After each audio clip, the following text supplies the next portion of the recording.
नमस्कार दोस्तों, target with PS Parihar channel में आपका स्वागत है। आइए शुरू करते हैं और देख लेते हैं कि दैनिक सायंकाल समाचार की इस वीडियो में विद्यार्थी जीवन से संबंधित कौन-कौन सी सूचनाएं हैं। तो वीडियो को जल्दी से लाइक कर दें, शेयर कर दें। जिन छात्रों ने चैनल को अभी भी सब्सक्राइब न किया हो तो जल्दी से सब्सक्राइब कर लें, ताकि आप लोगों को इसी प्रकार की ऑथेंटिक अपडेट से सबसे पहले मिलती रहें। सबसे पहले बात करेंगे उत्तर प्रदेश लोक सेवा आयोग की भर्तियों की। आज उत्तर प्रदेश लोक सेवा आयोग की भर्तियों के बारे में काफी सारी जानकारियां हैं। सबसे पहले बात होगी पीसीएस 2025 माइग्रेशन को लेकर के। उत्तर प्रदेश लोक सेवा आयोग इस समय विवादों में है, खासतौर से कट ऑफ को लेकर के, आंसर की को लेकर के। और एक और नया मुद्दा निकल करके आया है माइग्रेशन यानी कि आरक्षण का। प्रीलिम्स में विद्यार्थियों का ये आरोप है कि ओबीसी, ईडब्ल्यूएस और अन्य मामलों में जो कट ऑफ प्रीलिम्स में वो विद्यार्थियों की आजकल ज्यादा जा रही है पिछले कुछ सालों से। और जो जनरल की जो सीटें हैं उसमें अगर ज्यादा नंबर भी हैं ओबीसी के विद्यार्थियों के, एससी के विद्यार्थियों के या ईडब्ल्यूएस के विद्यार्थियों को, तो उनको ओवरलैप नहीं करवाया जा रहा है। और जबकि ऐसा इसी आयोग में होता है, विद्यार्थियों को ये कहना है। आप लोग इस वीडियो को देखिए। इन विद्यार्थियों ने आरओ यारो को लेकर के भी याचिका दाखिल की थी और पीसीएस को लेकर के भी याचिका दाखिल कर दी है। मैं विवेक यादव आर ओ आर 2023 के ग्रुप को लीड मैं ही कर रहा हूँ। माइग्रेशन के इशू को मैंने ही उठाया। सबसे पहले माइग्रेशन एक ऐसा मुद्दा है जिसमें क्या हो रहा है कि आपको जो भी आरक्षित श्रेणी के बच्चे हैं, जो रिजर्व कैटेगरी के बच्चे हैं, चाहे ईडब्ल्यूएस हो, ओबीसी हो, एससी हो, एसटी हो, चाहे फिजिकल हैंडीकैप्ड हो, उन सभी को रोक दिया गया है उनकी उतनी कैटेगरी में। जिससे यूपी पीएससी क्या कर रहा है, सभी भर्तियों में ऐसा कर रहा है जिससे रिजर्व कैटेगरी की कट ऑफ जो है अनरिजर्व कैटेगरी की कट ऑफ से ज़्यादा जा रही है। और इसी इशू को लेकर मैं लखनऊ हाई कोर्ट में आया हूँ दोबारा यूपी पीएससी 2025 को केस करने के लिए। मैं जब तक माइग्रेशन को अलाउ नहीं करा दूंगा तब तक मैं आयोग को छोड़ूंगा नहीं। और मेरे साथ अभी कुछ बच्चे हैं, कुछ स्टूडेंट हैं, आप उनसे ज़रूर बात करिए। वैष्णवी पाठक जी हमारे साथ आई हैं। हेलो फ्रेंड्स, जैसे कि बताया सर ने कि माइग्रेशन को लेके हम लोग हाई कोर्ट आए हुए हैं। तो मैंने आपको पहले भी बताया है कि आरओ में भी मेरे 133 मार्क्स थे और यूपी पीसीएस 2025 की जो प्रारंभिक परीक्षा हुई थी उसमें मेरे 99 क्वेश्चन सही थे। उसके बाद भी मुझे बाहर कर दिया गया। तो मैं हाई कोर्ट में आई हूँ और जिसके साथ भी ये अन्याय हुआ है, आप लोग प्लीज़ हमारे साथ जुड़िए, हमारे केस को स्ट्रॉन्ग कीजिए। Thank you. एक नंबर। हेलो, मेरा नाम सुहानी है। मेरे आरओ में प्रारंभिक परीक्षा में 140 मार्क्स थे, लेकिन कभी भी मेरा प्रारंभिक परीक्षा उत्तीर्ण नहीं हुई। और इस बार पीसीएस में 2025 में मेरे 110 नेट क्वेश्चन सही थे और 110 नेट क्वेश्चन होने के बावजूद भी मेरा नहीं हुआ, जबकि फीमेल में 90 जनरल हो गया और मेरा 20 क्वेश्चन का डिफरेंस है, तभी भी मेरा नहीं हो पाया और लखनऊ हाई कोर्ट में आई। राहुल सर तो मेरा 55 में 192 प्लस क्वेश्चन सही हो रहे हैं नेट करेक्ट होकर।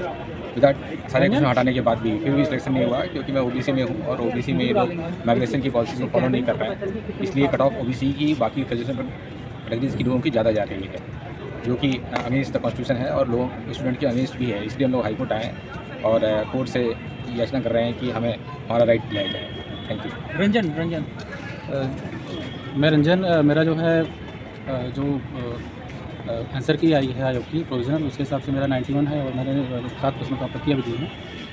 और हमारी 2 मांगे हैं। एक अपने अधिकार को लेके है, जिसमें हमारा माइग्रेशन इशू है ओबीसी रिजर्वेशन को लेके। इसमें जो है आपका स्कोर रिजर्व कैटेगरी के बराबर होने या उससे ज़्यादा होने के बाद भी जो है माइग्रेशन आपको नहीं मिल रहा है, जो कि सुप्रीम कोर्ट की गाइडलाइन के अनुसार या जो ओबीसी आरक्षण नियमावली है उसके खिलाफ है।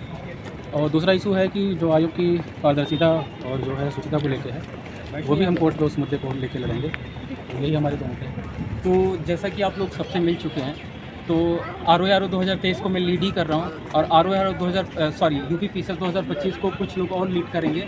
और ये देखिए फेयर काम हो रहा है और हम सभी लोग यूपी पीएससी आयोग की तानाशाही बंद करेंगे और माइग्रेशन को अलाउ करेंगे। अभी आज ही आयोग ने विज्ञप्ति निकाला है कि हम संघ लोक सेवा आयोग को फॉलो करते हैं और संघ लोक सेवा आयोग के अकॉर्डिंग चलेंगे। तो संघ लोक सेवा आयोग माइग्रेशन को भी फॉलो करता है, तो उसको क्यों नहीं फॉलो करता यूपी पीएससी? हम लोगों की एक ही मांग है आयोग से कि यूपी पीएससी जो है माइग्रेशन को अलाउ करे, जिससे रिजर्व कैटेगरी की कट ऑफ जो है अनरिजर्व कैटेगरी से अगर ज़्यादा पाते हैं नंबर तो उनको पास किया जाए अनरिजर्व कैटेगरी में। धन्यवाद, थैंक यू। सर, मैं एक चीज़ ये भी बोलना चाहती हूँ कि अगर आज आप लोग चुप रहेंगे तो कल को आपके भाई बहनों के साथ भी यही होगा, आपके साथ भी यही हो सकता है। ठीक है, तो प्लीज़ चुप मत रहिए, अन्याय के खिलाफ आवाज़ उठाइए। Thank you. देखा आप लोगों ने, एक तरफ है माइग्रेशन का मुद्दा, आरक्षण का मुद्दा, और दूसरी तरफ प्रयागराज में 15 तारीख को होने वाला धरना प्रदर्शन। यानी कोर्ट का भी एक मामला है कि कोर्ट से ऐसा कोई ऑर्डर ना आ जाए, और दूसरा प्रयागराज में जो धरना प्रदर्शन हो रहा है। उत्तर प्रदेश लोक सेवा आयोग ने इतनी जल्दी देख सकते हैं, अभी रिजल्ट जारी हुआ कुछ दिन पहले पीसीएस का, और इधर तुरंत ही मेंस के लिए आवेदन मांगने शुरू कर दिए। ये देखिए, पीसीएस मेंस के लिए आवेदन भी शुरू हो गए हैं और लिखा है अभ्यर्थियों से अपेक्षा की जाती है कि वांछित सूचना दिनांक 27 दिसंबर 2025 तक सही सावधानी पूर्वक भरना सुनिश्चित करते हुए पूर्ण संतुष्ट होकर के सेव और सबमिट करें। तो जिन विद्यार्थियों का प्रीलिम्स निकल गया है वो सभी विद्यार्थी मेंस के लिए आवेदन कर दें, ऐसा लोक सेवा आयोग का कहना है। तो कर दीजिए भाई। और फिर से मैं बता दूं कि 15 तारीख को धरना प्रदर्शन होगा कट ऑफ को लेकर के और आंसर की को लेकर के और अन्य मुद्दों को लेकर के। वहीं पर एलटी ग्रेड में उम्र सीमा को लेकर के भी विवाद था, क्योंकि मैंने एक आर्डर आपको सुनाया था, हाई कोर्ट ने दिया था उत्तर प्रदेश लोक सेवा आयोग को, और उसमें ये लिखा था, छात्रों की तरफ से ये कहा गया था कि बाकी सभी भर्तियों में उत्तर प्रदेश सरकार या लोक सेवा आयोग जो भी है वो लोग उम्र सीमा छूट देते रहे हैं, चाहे पुलिस की भर्ती हो या ये वो ऑर्डर है जिसमें ये कहा गया था कि जो बाकी जो भर्तियां, या ये देखिए लिखा हुआ है age relaxation is given in other recruitment process, जो दूसरी भर्तियां हैं उसमें उम्र सीमा छूट दी गई थी और विद्यार्थियों को छूट दिया जाए। The respondent state is directed to take a decision not in strict manner but in sympathetic manner, तो सहानुभूतिपूर्वक इन विद्यार्थियों पर विचार किया जाए, इनको उम्र सीमा में छूट दिया जाए। लेकिन सरकार ने छूट नहीं दी और परीक्षा भी होगी इन विद्यार्थियों की। और परीक्षा के पहले कंटेम्प्ट को लेकर के विद्यार्थियों ने याचिका दाखिल की थी और उत्तर प्रदेश लोक सेवा आयोग का वही रटा रटाया बयान था।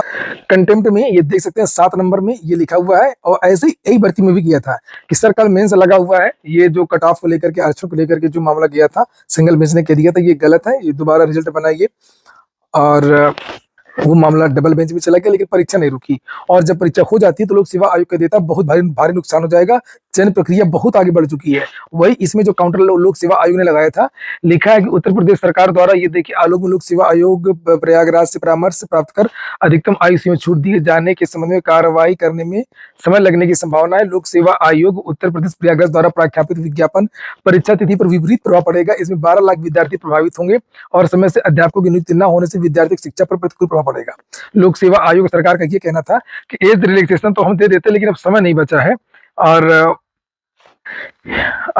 अगर दे देंगे तो फिर प्रक्रिया बहुत आगे चली जाएगी। और ये भी बताया था इन्होंने कि परीक्षा जो हिंदी की है वो ये 6 दिसंबर को है। ये देखिए ये तारीखों का उन्होंने ये नोटिस बना करके ये हाईकोर्ट में, तो हाईकोर्ट ने इस आधार पर जो याचिका थी कंटेम्प्ट की उसको खारिज कर दिया और कुछ नहीं हुआ।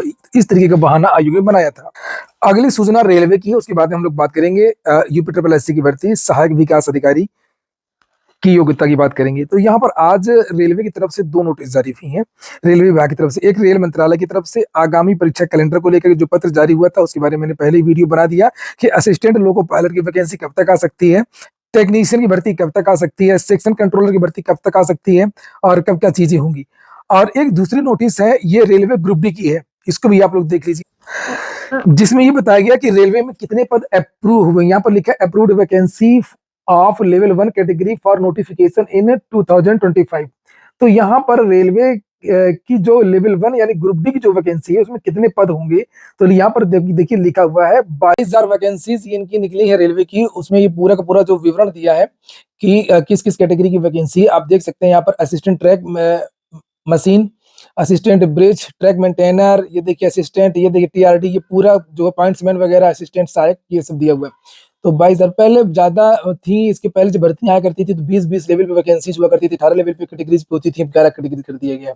तो पदों को रेलवे ने कम कर दिया है, बहुत सारे विभागों में इन्होंने संविदा को कर दिया है या कुछ पद समाप्त कर दिए हैं, जो भी बात रही हो। और ठीक है, अच्छी बात, लेकिन ये कि रेलवे ने ये कह दिया कि हर साल वैकेंसी आएगी, जैसे 24 में, फिर 25 में, 26 में। अगली जो सूचना है वो पुलिस भर्ती बोर्ड की है। पुलिस भर्ती बोर्ड भी ठीक कर रहा है, आजकल ट्वीट कर देता है बड़े आराम से, हाईटेक हो गया है।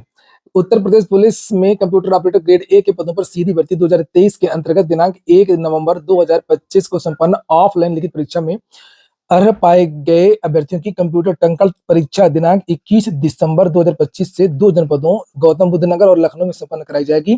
कंप्यूटर टाइपिंग परीक्षा की प्रक्रिया का विस्तृत विवरण, प्रवेश पत्र वगैरह वेबसाइट पर शीघ्र उपलब्ध करा दिया जाएगा। चलिए हम बात कर लेते हैं अब यूपीएससी की सहायक विकास अधिकारी भर्ती की। सहायक विकास अधिकारी भर्ती की चर्चा उस समय आई थी जब समाचार पत्रों के माध्यम से इस भर्ती के बारे में जानकारी दी गई थी। हालांकि मैंने भी इसके बारे में 1 साल पहले बताया था कि यूपीएससी में लगभग 300 से ज्यादा पदों का अधियाचन सहायक विकास अधिकारी का पहुंच गया है। यूपीएससी से जो भर्तियां आनी है पेड 2025 से, तो कुछ विवरण एक बार फिर से देख लीजिए आप लोग।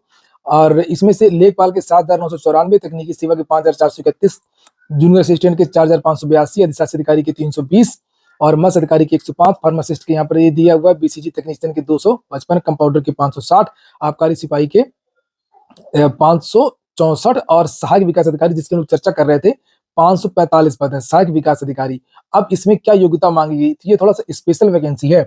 ये देखिए इसमें लिखा है भारत में विधि द्वारा स्थापित किसी विश्वविद्यालय से कला अर्थशास्त्र में स्नातक, इकोनॉमिक्स में स्नातक या बीकॉम हो या बीएससी किया हो कृषि से, कृषि वाले और बीकॉम वाले और या अर्थशास्त्र वाले विद्यार्थी आवेदन करेंगे स्नातक, और कंप्यूटर संचालन में प्राथमिक ज्ञान होना चाहिए। और इसके बाद में ये अधिमानी अर्हताएं हैं, ये तो जब 2 विद्यार्थियों के बराबर नंबर होंगे तब ये लिया जाएगा। जो एमकॉम किया हो अर्थशास्त्र में या जिसके एक प्रश्न पत्र सहकारिता कर रहा हो, एमएससी के बारे में दिया हुआ है, इनको थोड़ा सा वेटेज दिया जाएगा। केवल वेटेज भी किस प्रकार का, जब 2 के नंबर बराबर होंगे तो इसको ले लिया जाएगा, नहीं तो कोई इसका लोड नहीं है।